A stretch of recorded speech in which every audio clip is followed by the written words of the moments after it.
Njoo. Vipi, nilichokuagiza umeleta? Ndio nimeleta upo ndani.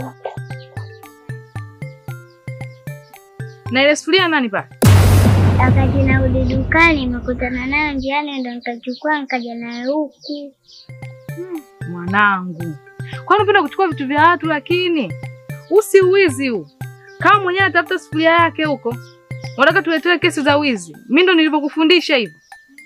Aya, naomba sasa hivi chukua hii sufuria rudisha ulipotoa. Tumeelewana? Changamka.